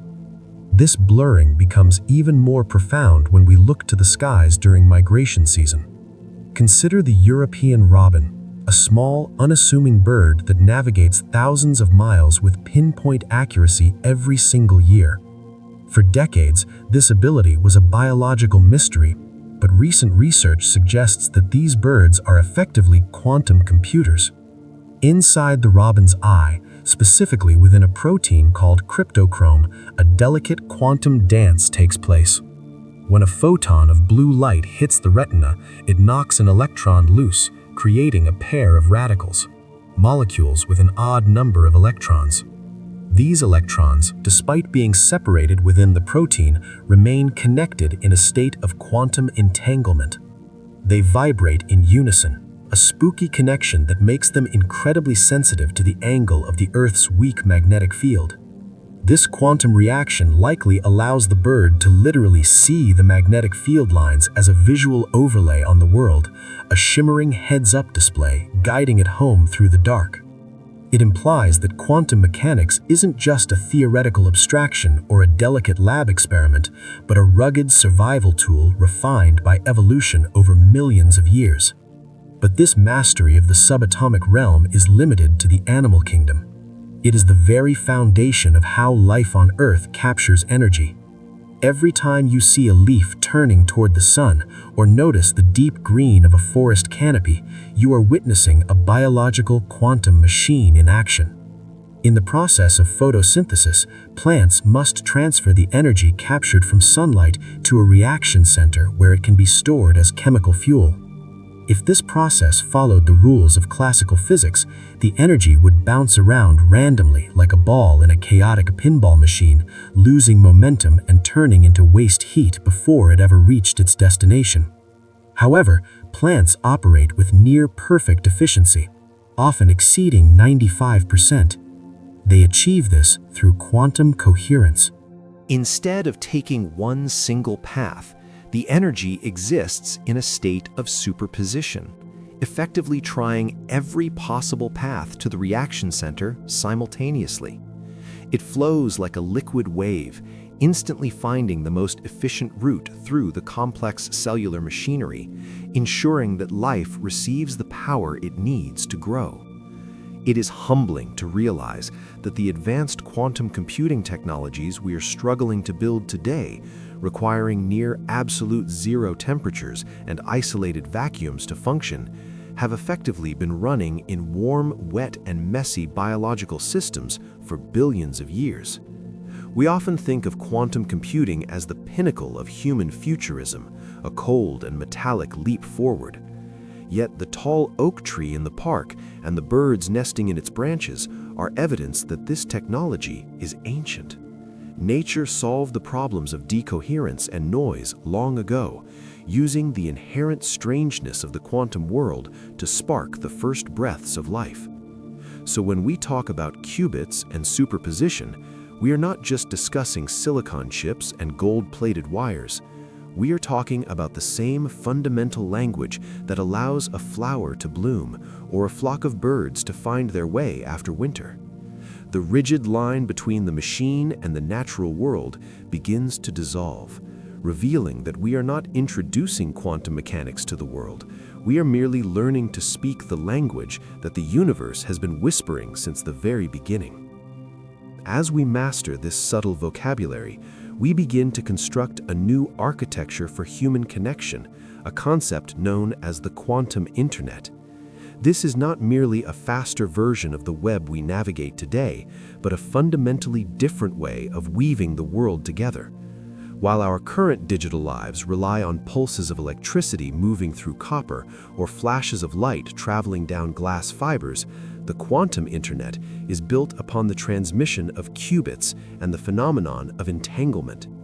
It envisions a global network where information is not just sent, but shared across a state of profound correlation, creating a bond between distant points that defies our classical intuition of space and separation. The most immediate promise of this technology lies in the realm of absolute secrecy, specifically through a method called quantum key distribution, or QKD. In the classical world, encryption is a game of mathematical complexity. We lock our secrets behind puzzles that are currently too hard for computers to solve quickly. However, a sufficiently powerful machine could eventually pick that lock. The quantum internet replaces these mathematical locks with the immutable laws of physics themselves. When two parties share a quantum key, the information is encoded in the extremely fragile states of individual particles, such as the polarization of a single photon. Here, the universe's inherent sensitivity becomes our shield. According to the foundational principles of quantum mechanics, you cannot measure a system without disturbing it. If an eavesdropper attempts to intercept the key, if they try to observe the photons as they travel, their very presence alters the quantum state. The polarization shifts, the spin changes, and the intrusion introduces detectable errors. It is the digital equivalent of a wax seal that dissolves the moment it is touched. The sender and receiver know instantly that the line is compromised, making the communication mathematically unhackable, secured not by code, but by nature. Yet, creating this global web involves overcoming the tyranny of distance. Light flowing through fiber optic cables inevitably dims. Photons are scattered or absorbed by the glass after traveling a certain length, usually fading within 100 kilometers. In our standard internet, we solve this with repeaters that read, copy, and boost the signal. But the quantum world presents a unique barrier known as the no-cloning theorem, which dictates that you cannot create an exact copy of an arbitrary, unknown quantum state.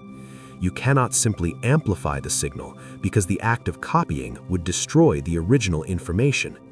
To bridge the oceans and continents, engineers are developing quantum repeaters that utilize a process called entanglement swapping. Rather than boosting a signal, these devices link short segments of entanglement together, daisy-chaining the connection until a particle in New York is entangled with one in Tokyo, without the photon ever having to traverse the entire distance in one go. We are essentially building a relay race where the baton is teleported from hand to hand. This infrastructure is slowly rising, with satellites already beaming entangled pairs from space to ground stations, forming the backbone of a silent, invisible web that wraps the planet in a layer of perfect privacy. From this web of silent connections, we step further into the unknown, reaching a frontier where the very definitions of solid, liquid, and gas begin to dissolve into something far more mysterious. For centuries, we believed we understood the basic phases of matter, but quantum mechanics has recently revealed the existence of something that sounds like an artifact from a fantasy novel, the time crystal. To understand this strange new entity, we have to look at how nature organizes itself. When water freezes into ice, the atoms line up in a repeating pattern across space, forming a perfect, predictable lattice. That's a crystal in space. But physicists began to wonder if a pattern could repeat not just in space, but in time. Imagine for a moment a bowl of soft, translucent jelly sitting on a table. In our ordinary world, if you were to gently tap that jelly, it would wobble back and forth for a few seconds. Eventually, however, friction and gravity would take their toll. The energy would fade and the jelly would come to a standstill. That is the rule of our reality. But in the quantum realm, a time crystal behaves like a jelly that, once tapped, jiggles forever. It oscillates between distinct states in a rhythmic, eternal loop without ever consuming energy and without ever losing it to the surrounding environment. It feels impossible, like a machine that runs without fuel, yet it is real. Inside the supercooled core of a quantum processor, scientists have managed to coax qubits into this exotic state. They flip back and forth in a heartbeat that never needs to rest, breaking the symmetry of time itself. It is a phase of matter that exists in a state of constant, non-equilibrium motion, suspended in a delicate balance that defies our everyday intuition. This discovery forces us to look at the universe with fresh eyes, realizing that the solid objects around us are just one small part of a much larger, more fluid picture. It suggests a universe that is vibrant and rhythmic at its deepest level, where matter can dance to a beat that requires no drummer. We are standing on the shore of a vast ocean of exotic phases of matter, realizing that the physics we learned in school was merely the introduction to a much stranger, more beautiful story. As we step back from that atomic dance to observe the machines themselves, we find a surprising narrative about energy and balance. In the realm of classical high-performance computing, the cost of knowledge is heat. The world's fastest supercomputers are massive industrial installations, consuming electricity on the scale of small cities, transforming megawatts of power into calculations and vast amounts of waste heat that must be furiously fanned away. But the quantum computer offers a quieter, cooler alternative. While it is true that keeping the processor at the edge of absolute zero requires heavy, humming dilution refrigerators, the calculation itself is profoundly different. Because quantum logic gates are reversible, preserving information rather than erasing it, they generate almost no heat during the actual processing of data. It is a technology that invests energy upfront to create a pristine environment, where the computation can then unfold with an efficiency that nature would envy. This shift is critical because the problems we need to solve are inextricably linked to the health of our environment.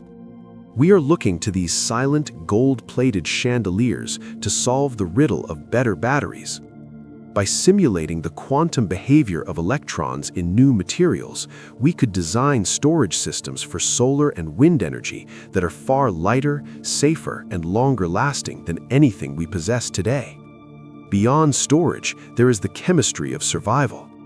For over a century, we have relied on brute force industrial methods to create fertilizer, a process that burns fossil fuels at an alarming rate just to break strong nitrogen bonds.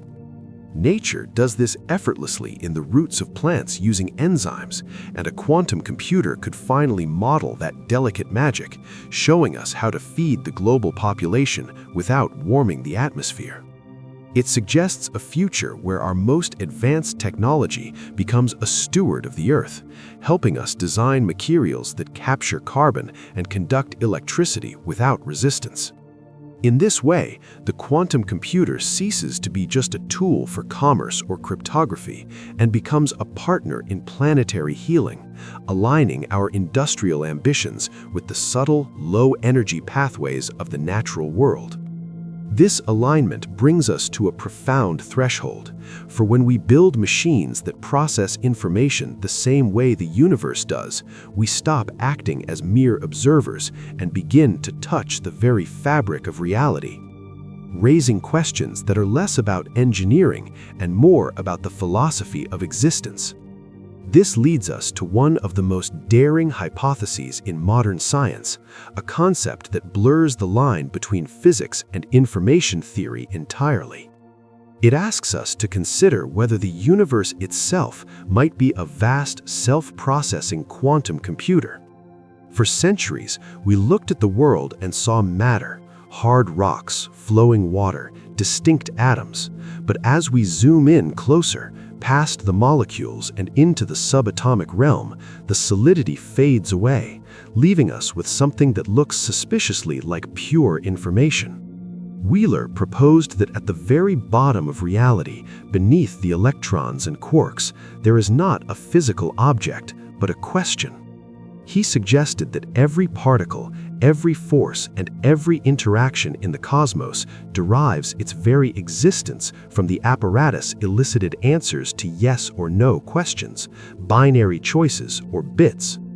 In this view, the universe is not a collection of things, but a collection of processed data, a grand computation that has been running since the Big Bang.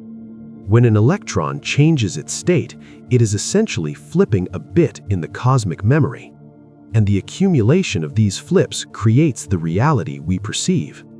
If this is true, then the laws of physics, gravity, electromagnetism, the strong and weak nuclear forces, are not just arbitrary rules, but the operating system of reality. They are the source code that dictates how the information is processed. When you throw a ball, the universe instantly calculates its trajectory, processing the mass, the air resistance, and the gravitational pull, rendering the outcome in real time. It treats space and time not as a stage, but as a grid of information, potentially discretized into tiny units known as the Planck length, which one could imagine as the pixels of our three-dimensional reality. Seth Lloyd, a pioneer in the field at MIT, famously took this idea seriously enough to calculate the computational capacity of the observable universe. He estimated how many logical operations the cosmos has performed since the beginning of time, treating every particle interaction as a logic gate. The numbers are astronomical, beyond human comprehension, yet they suggest that the universe processes information at the fundamental limit of what is physically possible, behaving exactly as a perfect quantum computer would. This implies that the universe doesn't just contain information, it is made of it. We are accustomed to a world of hard edges and definitive answers, where a thing is either here or there, on or off, day or night. But as we peer into the subatomic machinery that powers these new computers, those hard edges begin to soften. Werner Heisenberg showed us this distinct boundary nearly a century ago. It is not that our eyes are too weak or our microscopes too simple. It is that the universe itself refuses to be pinned down completely. If you know exactly where a particle is, you cannot know where it is going. The more you tighten your grip on one reality, the more the other slips through your fingers like fine, dry sand. This is the uncertainty principle, a fundamental law ensuring that a little bit of mystery always remains woven into the fabric of existence. Even within the rigid logic of mathematics, we encounter similar shadows, where truths exist that can never be proven, statements that sit forever beyond the reach of our logical grasp. For a long time, humanity fought against this ambiguity. We wanted to illuminate every corner, to banish every shadow, and to catalog every variable. But there is a deep, resonant comfort in the realization that we cannot. It means we do not carry the burden of having to know everything. The universe does not require our constant vigilance to function. It allows for a certain softness around the edges of reality. We can release the need for absolute certainty, just as we release the tension in our muscles when we finally lie down to rest. The ambiguity of the quantum world is not a chaotic storm to be feared, but a soft, protective blanket. It tells us that it is okay to let things be defined by their possibilities rather than their concrete positions. While you drift towards sleep, the atoms that make up the air in the room and the silent electronics on the shelf are humming with this quiet potential. They are holding their positions, yet vibrating with a probability that defies simple explanation. This hidden world works silently. It does not need to be observed to be beautiful. It spins and weaves the tapestry of space-time in the dark, confident in its own indeterminate nature. We can take solace in the fact that the machinery of the cosmos is far more capable than our conscious minds.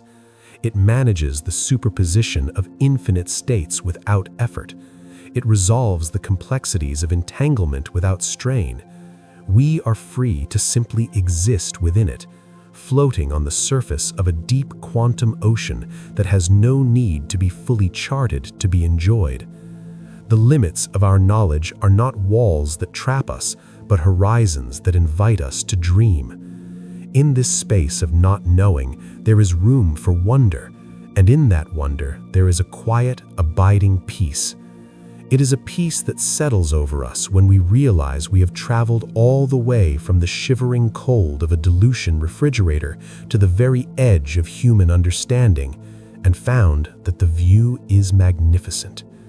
We have walked through the logic of the very small, observing how nature behaves when no one is watching, and we have seen that what appears to be chaos is actually a choreography of infinite precision. The journey from the single fragile qubit to the vast potential of a quantum future is not just a story about machines or calculations, but a story about the fundamental fabric of reality itself. It reminds us that the universe is far more flexible, far more interconnected, and far more mysterious than our daily lives often suggest. There is a profound comfort in acknowledging that reality is built on these probabilities, that the solid ground beneath us and the air we breathe are composed of particles dancing in a state of constant potential. It suggests that nothing is ever truly stuck, and that possibilities are always present, hovering just out of sight, waiting to be observed. The complexity of these systems does not need to be overwhelming. Instead, it can be a cradle, a reminder that we are held by a universe that manages trillions of synchronizations every second without any effort at all. You do not need to understand the mathematics to be part of the equation, for you are already woven into it. If this voyage through the strange and beautiful quantum realm has helped you find a moment of stillness tonight, and if you wish to continue exploring the quiet corners of science and history as you rest, I invite you to softly subscribe to this channel for more stories designed to guide you into sleep. Now, as the concepts we have shared begin to dissolve into the comfortable haze of the night, turn your attention inward for a final moment. Consider that the very atoms making up your body, the electrons spinning within the cells of your hands, and the rhythmic beating of your heart are following these same quantum rules. You are not merely an observer of this quantum dance, you are made of it. Every particle in your being has existed since the dawn of time, perhaps entangled with stars that burned out long ago, or connected to the silent drift of cosmic dust in the void. The energy within you is quieting down now, shifting from a state of high activity to a state of low energy, just like an electron finding its ground state. The world of measurement and observation is fading away, leaving you in a superposition of comfort and dreams. There is no more need to calculate, no more need to solve, and no more need to wonder. The data has been processed, the results are safe, and the system is shutting down. Let the heavy, pleasant gravity of sleep pull you deeper into the mattress. Let the silence of the room wrap around you like a protective field. Drifting now, floating on the waves of probability, into the dark, into the quiet, into the stars, into rest.